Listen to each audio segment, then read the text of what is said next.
किसी दिन एक शास्त्री आया और ईसा की परीक्षा करने के लिए उसने यह पूछा, गुरुवर, अनंत जीवन का अधिकारी होने के लिए मुझे क्या करना चाहिए?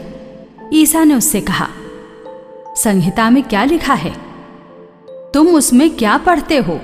उसने उत्तर दिया, अपने प्रभु ईश्वर को अपने सारे हृदय, अपनी सारी आत्मा, अपनी सारी शक्ति और अपनी सारी बुद्धि से प्यार करो और अपने पड़ोसी को अपने समान प्यार करो।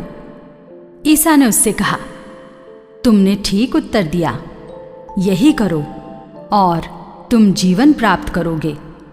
इस पर उसने अपने प्रश्न की सार्थकता दिखलाने के लिए ईसा से कहा, लेकिन मेरा पड़ोसी कौन है?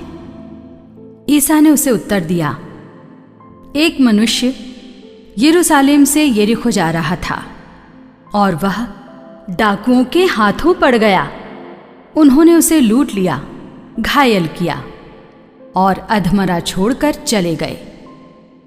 संयोग से एक याजक उसी राह से जा रहा था और उसे देखकर कतराकर चला गया।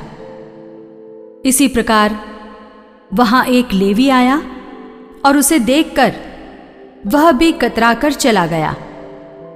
इसके बाद वहां एक समारी यात्री आया और उसे देखकर उसको तरस हो आया।